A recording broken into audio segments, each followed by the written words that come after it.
요하난 요하난이 이제 계속해서 나오는데, 요하난은 바벨론이 두려워서 애굽으로 가려고 했고, 그건 마치 남유다가 멸망하기 직전에 시드기야 왕과 너무 똑같은 모습이었습니다.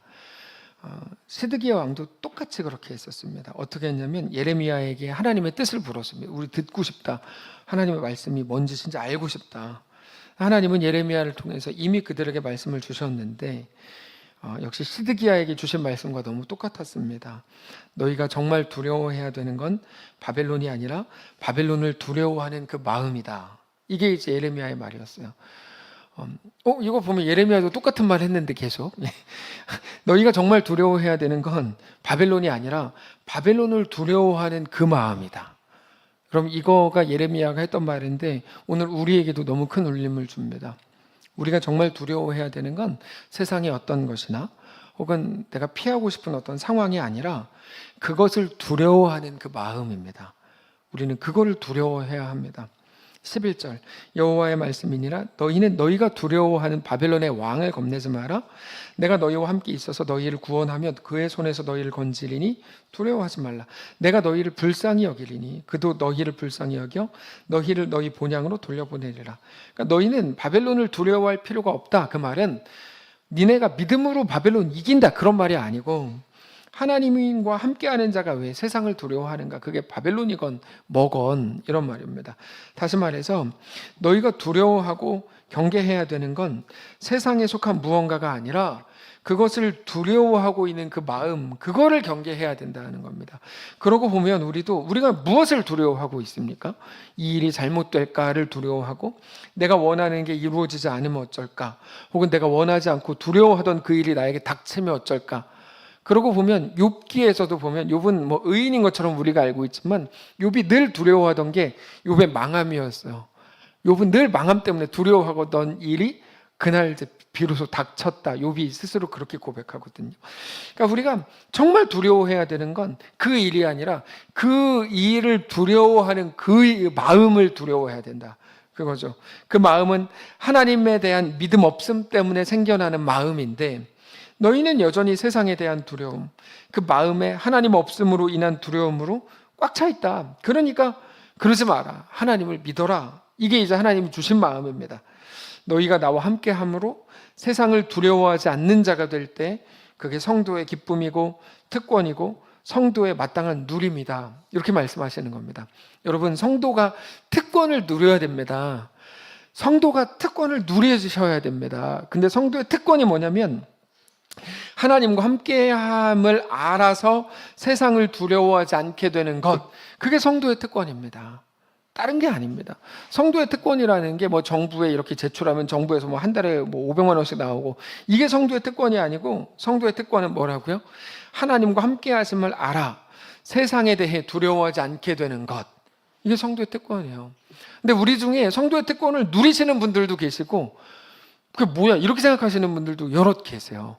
여러분, 성도의 특권은 뭐라고요?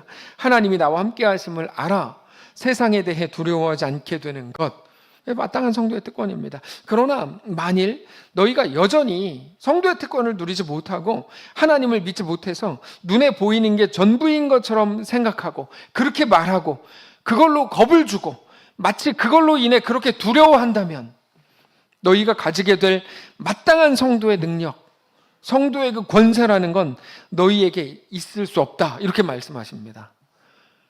이게 무슨 말인지 이해가 되시죠? 네. 그 13절입니다. 그러나 만일 너희가 너희 하나님 여호와의 말씀을 복종하지 아니하고 말하기를 우리는 이 땅에 살지 아니하리라 하며, 또 너희가 말하기를 아니라 우리는 전쟁도 보이지 아니하며 나팔 소리도 들리지 아니하며 양식의 궁핍도 당하지 아니하는 애굽 땅에 들어가 살리라 하면 잘못되리라. 하나님 하신 말씀이죠. 예레미야를 통해서. 우린 전쟁도 싫어요. 뭣도 뭐 싫어요. 궁핍함도 싫어요. 그거 없애주세요. 애굽 땅에 들어가면 될 것 같아요. 그러면 잘못되리라. 우리가 하나님의 말씀을 대할 때 많은 것들을 보상의 원리에서 생각하려고 하는 경향이 있습니다. 이거는 신자들에게 있어서 엄청 큰 약점이고 정말 큰 아픔입니다. 이런 말씀 드려서 좀 죄송한데, CBS나 CTS 보면 이단 같은 말들이 엄청 많습니다. 이렇게 말씀드려 죄송하다고 미리 말씀을 드렸죠. 예. 저런 설교를 기독교 방송에서 튼다고? 이런 것들이 엄청 많습니다. 예. 근데 전 저만 그렇게 생각하는 줄 알고 누구에게도 말하지 않았는데 요즘에 보니까 많은 분들이 그렇게 얘기하시더라고요. 그래서 제가 이제 비로소 이렇게 말씀을 드리는 겁니다. 그 중에 대표적인 게 뭐냐면 하나님을 자판기로 여기는 겁니다. 하나님 자판기로. 하나님을 어떻게 자판기로 여기냐? 자판기는 뭐를 누르느냐에 따라서 물건이 달라집니다. 자판기는. 그게 자판기 특징이에요. 근데 하나님을 자판기처럼 생각을 하는 거죠. 너희가 순종이라는 버튼을 누르면 복이 올 거고 불순종이라는 버튼을 누르면 재앙이 임한다. 이렇게 인식을 하는 거 하나님에 대해서. 끔찍한 생각이죠. 끔찍한 생각이에요. 실제로 성경에서 이런 거 나오잖아요. 심은 대로 거둔다 나오지 않습니까? 충분히 자판기라는 단어가 좀 자극적이어서 그렇지 실제로 하나님이 그렇게 행하시는 거 아닙니까? 라고 따질지도 몰라요. 그렇지 않아요. 이게 왜 문제가 되냐면 이게 왜 이단 같은 말이냐면 보상의 원리, 자판기 이론에는 심각한 오해가 하나 있습니다. 그게 뭔 줄 아세요? 자판기 이론에는 인격이 빠져 있다는 게 문제예요. 그래서 하나님 잘하면 복 주고 잘못하면 벌 줘. 하나님을 그렇게 설명하는 건 거의 2단 같은 1.99단입니다. 아주 심각한 거예요. 왜냐하면 하나님의 인격이 거기 빠져 있거든요. 우리 하나님은 인격적인 분이세요. 그래서 우리는 하나님을 아버지라고 부릅니다. 자, 아버지도 당연히 자녀가 잘하면 칭찬하고 잘못하면 꾸중합니다. 근데 아버지뿐 아니라 옆집 아저씨도 선생님도 뉴스에서도 잘못하면 뭐라고 하고 잘한 사람한테는 칭찬을 합니다. 그러면 옆집 아저씨와 우리 집에 사는 아저씨, 우리 집에 사는 아버지죠. 아버지, 아저씨가 아니고 우리 집에 사는 아버지의 차이가 뭐냐? 인격에 있습니다. 인격이. 네. 인격이라는 말은 착하다, 나쁘다 이런 식의 1차원적인 말이 아니고 우리를 대할 때 인격, 마음이라는 거를 쏟는다는 말이에요. 마음을 쏟는다. 그래서 옆집 아저씨가 저희 아이한테 뭐라고 하는 것과 제가 뭐라고 하는 건 결정적으로 차이가 거기 있는 거예요. 저는 마음을 쏟아서 말하거든요. 그래서 우리가 하나님에 대해서 전인격적인 하나님 이런 식의 표현을 쓰는데 그 말은 말 그대로 우리 삶의 모든 부분에 대해서 하나님은 항상 마음을 담으신다는 말이에요. 항상 우리에 대해서 하나님은 마음을 담으세요. 그게 우리한테 서운하게 느껴질 수도 있죠, 당연히. 근데 그거는 우리가 잘못 느끼는 느낌이지만 우리의 실력으로 보는 하나님이니까. 그러나 중요한 건 하나님은 언제나 하나님의 마음을 담아서 우리를 대하십니다. 자판기에는 마음이 없고 인격도 없습니다. 관계라는 건 없습니다. 그냥 누르면 나오도록 세팅이 되어 있습니다. 근데 하나님은 그렇지 않습니다. 그래서 오늘 본문의 이 말씀도 니네가 하나님 말씀에 복종하면 잘 될 거고 불순종하면 망한다 이렇게 생각할 수 있겠죠. 그런데 하나님의 말씀을 대할 때는 절대로 거기에 멈추면 안 됩니다. 그러면 하나님을 우리 아버지 하나님이 아니라 자판기 하나님으로 취급하게 됩니다. 근데 한국교회 안에서 이런 사람들 엄청 많습니다. 엄청 많아요. 우리가 순종할 때 우리에게 복이 임한다. 맞는 말인데 순종이 뭔지, 순종이 뭐냐, 우리가 얻게 될 복은 뭐냐, 이거를 잘 생각해야 됩니다. 순종은 뭡니까? 하나님이 시키는 대로 하는 게 아니라 하나님의 뜻 앞에 우리 뜻을 꺾는 거라고 말씀드렸죠. 그걸 다른 말로 표현하면 하나님을 믿는 겁니다. 내가 생각할 때 그게 아닌데 하나님은 그거래요. 내 뜻을 거기서 꺾어요. 무슨 말이죠? 내가 나를 믿는 게 아니라 하나님을 믿는다는 말이거든요. 그래서 아버지가 두 아들에게 말하죠. 오늘 포도밭에 나와서 일 좀 해. 첫째는 어떻게 합니까? 네 하고 안 갔고, 둘째는 아니요, 싫어요 하고 갔습니다. 둘째는 투덜거렸죠. 그럼에도 갔습니다. 누가 순종한 겁니까? 둘째가 순종한 겁니다. 왜 그렇죠? 시키는 대로 했기 때문이 아닙니다. 순종의 핵심은 뭡니까? 돌이킴에 있다 그랬죠. 순종의 핵심은 돌이킴에 있어요. 하나님의 뜻 앞에서 내 뜻을 꺾는 거죠. 돌이킴은 오직 믿음으로만 가능한 겁니다. 그래서 전에도 자주 말씀을 드렸지만 둘째가 만약에 처음부터 네 하고 갔다면 얼마나 좋았을까? 그런 건 없습니다. 네 하고 가는 건 없습니다. 그러면 순종이라는 걸 설명할 부분이 없으니까. 순종은 뭡니까? 돌이킴입니다. 돌이킴은 무엇으로만 됩니까? 믿음으로만 됩니다. 자, 오늘 본문이 그렇습니다. 순종하면 복이 임한다. 순종은 돌이킴이다. 돌이킴은 믿음으로 하는 거다. 이게 오늘 본문이에요. 이스라엘 백성들은 바벨론이 두려웠어요. 그러니까 이제 돌이킴이 나올 수 있고, 왜죠? 바벨론이 두려운데 하나님 바벨론으로 가라 그러니까 자기들 생각과 하나님의 뜻이 다르죠. 그러니까 여기 뭐가 나올 수 있어요? 돌이킴이 나올 수 있죠. 그러니까 순종이 나올 기회가 생긴 겁니다. 이게 이해가 됐어요? 이런 설교를 듣는데 놀랍지 않다고요? 장난입니다. 진짜 장난이에요. 장난친 거예요. 죄송합니다. 장난쳐가지고. 자, 근데 이거예요. 자, 바벨론이 두려운데 하나님은 바벨론으로 가래요. 그러니까 돌이킬 수 있는 기회를 얻은 거죠. 그러니까 순종의 기회가 생긴 거예요. 하나님이 말씀하시는데 그럼요. 하나님 말이 다 맞죠. 그러면 순종이고 뭐고 없어요. 거기는. 무슨 말인지 이해가 되세요? 근데 하나님의 말씀과 뜻이 내 생각과 달라요. 그럼 무슨 기회를 얻었다고요? 순종의 기회. 지금 그 표정은 뭡니까? 자, 다시 해볼게요. 하나님의 뜻과 하나님의 요구가 내 원함과 달라요. 그럼 우리는 그 순간 기회를 얻은 겁니다. 무슨 기회를 얻은 겁니까? 순종의 기회. 청년들 중심으로 대답 안 하고 있으니까 다시 한번 해볼게요. 내 뜻과 하나님의 요구가 달라요. 그러면 우리는 그 순간 기회를 얻은 겁니다. 무슨 기회를 얻었죠? 순종의 기회. 예. 우리의 인생의 목적은 뭡니까? 순종을 안 하겠다는 거죠. 그들이 하나님을 믿고 그 두려움에서 돌이켜서 바벨론을 두려워하지 않고 애굽으로 가지 않았다면, 그러니까 바벨론이 두렵더라도 믿음으로 애굽으로 향하지 않았다면 그게 복이죠. 그게 복이죠. 거기에서 뭐 어떤 콩고물에 떨어지고 복이다 이게 아니라 하나님으로 인해 세상을 두려워하지 않게 되는 그 복을 얻고 누리게 되는 겁니다. 자, 성경의 모든 말씀이 다 그렇게 되는 겁니다. 성경의 모든 말씀. 근데 이 인격은 막 다 빼고 뭐 자판기 누르면 뭐 나와, 순종 누르면 뭐 나와. 그러니까 하나님을 아주 우습게 여기게 된 거예요. 왜냐하면 하나님이 주는 것보다 내가 더 큰 걸 만들어낼 수 있거든요. 네. 성경의 메시지는 언제나 무엇으로 가는 줄 아십니까? 하나님을 믿어라로 갑니다. 성경의 모든 메시지 100%가 다 그렇습니다. 다 그렇게 가야 돼. 예. 뭐 하면 뭐다. 이게 아니고, 이러면 너 부자 된다. 이러면 뭐 복 받는다. 이게 아니고, 성경의 모든 메시지는 언제나 그러므로 너 하나님을 믿어라. 하나님 너의 창조주고 너의 아버지고 너의 피난처고 너의 구원자다. 너 하나님을 믿어라. 그 얘기를 자녀들에게 하셔야 돼요. 자녀가 막 심각한 고민 가운데 있어요. 그때 뭐라 그래야 돼요?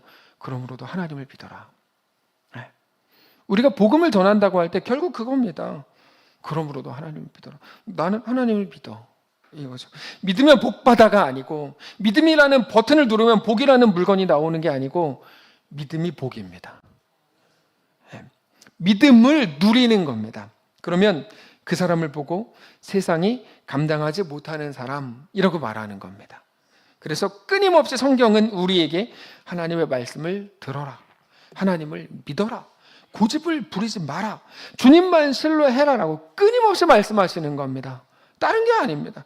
그냥 순종이라는 버튼을 눌러주기를 기다리시는 게 아니라 하나님은 믿음을 가지라고 요구하시고, 그렇게 되는 우리의 모습을 위해서 모든 것들을, 심지어 자녀의 고통을 보는 아버지 어머니가 눈물을 흘리는 것처럼 우리의 고통을 어쩔 수 없이 허용하시면서까지 그 순간에도 우리와 함께 견디시는 겁니다.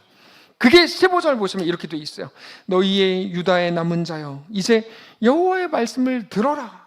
만군의 여호와 이스라엘의 하나님께서 이와 같이 말씀하시되, 너희가 만일 애굽에 들어가서 거기에 살기로 고집하면 너희가 두려워하는 칼이 애굽 땅으로 내려가서 너희에게 미칠 것이요, 너희가 두려워하는 기근이 애굽으로 급히 따라가서 너희에게 임하리니 너희가 거기서 죽을 것이라. 그러니까 하나님 입장에서 더 이상 못 가. 어디까지 말해야 되는 겁니다. 하나님 입장에서 이렇게까지 얘기했으면 다 알아들어야 되는 거 아닙니까? 17절, 무릇 애굽으로 들어가서 거기 살기로 고집하는 모든 사람은 이와 같이 되리니 곧 칼과 기근과 전염병에 죽을 것인즉 내가 그들에게 내리는 재난을 벗어나서 남을 자 없으리라. 자, 근데 이들이 어떻게 하는 줄 아세요? 애굽으로 갑니다. 놀랍지 않아요? 놀랍지 않아요? 정말. 근데 그건 이스라엘의 문제가 아니고 사실 오늘 우리와 같은 거죠. 사랑하는 성도 여러분, 오늘 이 말씀 앞에 서시기 바랍니다. 하나님은 상벌로 세팅되어 있는 기계가 아닙니다. 오해하지 마십시오. 하나님에 대해 제발 폄훼하지 마십시오. 야, 네가 순종 누르면 복 나와, 불순종 누르면 벌 나와. 제발 이러시지 마십시오. 하나님은 자판기가 아니고 우리 하나님은 인격적인 하나님입니다. 우리 삶에 하나님의 마음을 담으십니다. 하나님이 무언가를 말씀하신다면 하나님 마음을 담고 얘기하는 겁니다. 우리 앞에 있는 모든 상황들 속에서 우리가 두려워할 수 있습니다. 그러나 두렵다면 뭡니까? 믿음이 발휘될 기회입니다. 하나님의 뜻과 내 뜻이 어긋난다면 뭡니까? 순종할 기회입니다. 모든 상황 속에서 오직 우리 주 하나님을 믿음으로 바라보시기를 원합니다. 그렇게 하나님의 자녀로 이 땅을 명예롭고 영광스럽게, 세상의 두려움에 대한 두려움으로 꽉 차 있는 게 아니라 하나님으로 인한 담대함과 자유함으로 꽉 채워진 주의 백성들 되시기를 주님 이름으로 축복합니다. 찬양합시다. 아까 권사님들이 하셨던 그 찬양이 너무너무 좋았어요. 같이 찬양하겠습니다. 무명이어도 공허하지 않은 것을. 어차피 시간도 많이 남았는데 권사님들 자리에서 일어나세요. 오늘 특송하신 권사님들. 시간이 없으면 이런 거 안 하려고 그랬는데. 늦게 일어나는 권사님. 제가 또 뭐라고 비난할 뻔했어요. 죄송합니다. 우리 권사님들 음성으로 먼저 찬양을 우리는 전히 묵상하며 듣겠습니다. 무명이어도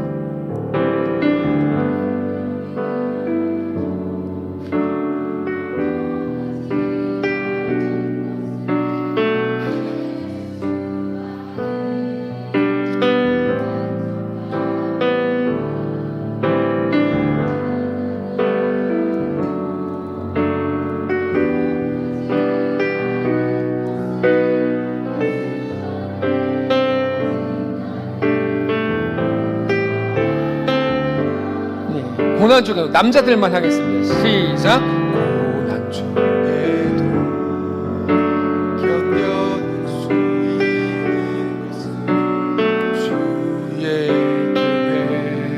교회이기 때문에. 남자들 다 일어나서 하겠습니다. 실패하여도 일어설 수 있는 것은 예수 안에 오직 나.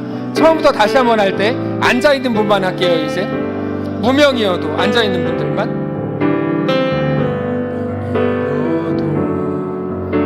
무명이어도 공허하지 않은 예수 안에 날 만족함이라. 날 만족함. 다 같이 가난하여도 부족하지 않은 것은 예수 안에 오직 난. 다 같이 일어나서 고백합시다. 난 예수로 충만하네. 난 예수로 충만하네. 난 예수로 충만하네.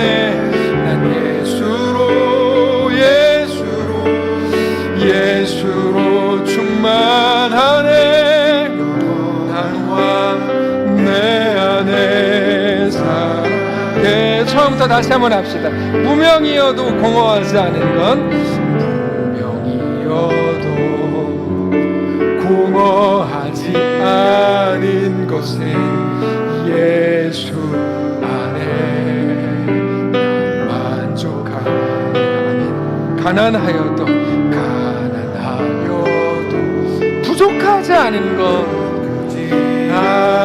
것은 예수 안에 오직 나는 부요함. 2절로 합니다. 고난 중에도 견뎌낼 수 있는 것은. 눈 감고 하실 수 있는 분들 눈 감고 고백할게요. 견뎌낼 수 있는 주의 계획을 믿기 때문이라. 실패하여도 일어설 수 있는 것은 예수 안에 오직 나는 승리함이라. 오직 나는 우리 가슴에 손을 얹고 고백합니다. 난 예수로 충만하네. 예수로 충만한. 난 예수로 충만하네. 예수로 충만하네. 난 예수로 충만하네. 충만한 영원한 왕 내 안에 살아계시네. 내 안에 다시 한번 고백합니다. 난 예수로 충만하네. 난 예수로 충만하네. 난 예수로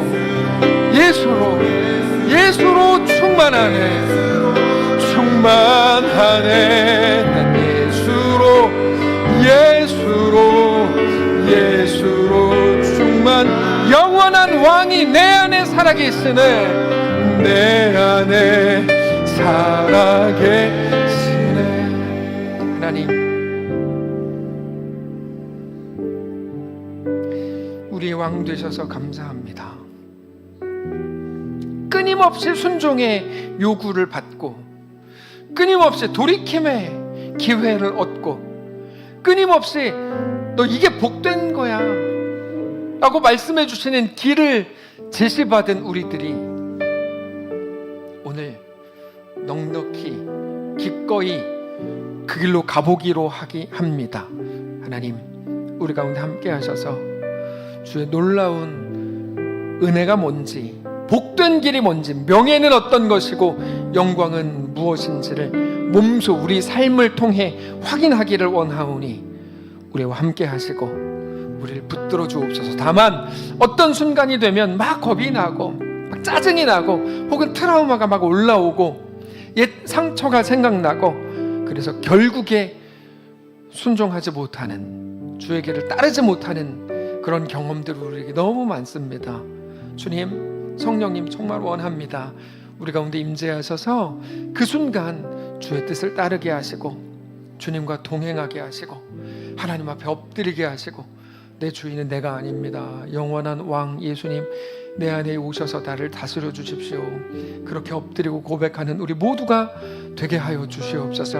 이 시간 믿음으로 일어서서 우리 삶을 하나님께로 드리기로 결정한 사랑하는 모든 자들 가운데 주의 놀라운 능력을 허락해 주시고 주의 성령을 부어주시고 우리가 걷는 모든 길 위에 하나님의 놀라운 은혜와 역사가 충만히 나타나도록 우리와 함께하여 주시옵소서. 우리는 연약합니다. 주님이 강하시죠.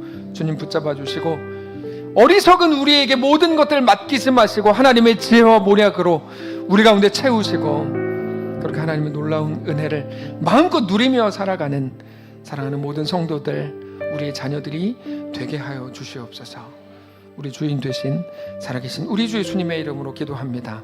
아멘. 이제는 우리 구주 예수 그리스도의 은혜와 하나님 아버지의 다함없는 사랑과 성령의 교통인도 역사 위로 함께 하심의 은사가 이 시간 주를 바라보며 예수 안에 허락된 그 길을 믿음으로 걸어보기로 결정하고, 그러면서 그 길 위에서 하나님의 놀라운 역사를 맛보고 거기에서 세상이 줄 수 없는 평강을 마음껏 누리기를 소원하는 사랑하는 모든 성도들 머리머리 위에와 그들의 자녀들 위에, 그들의 가정 위에, 사랑하는 이 복된 교회 위에 이제로부터 영원까지 함께 계실지어다. 아멘.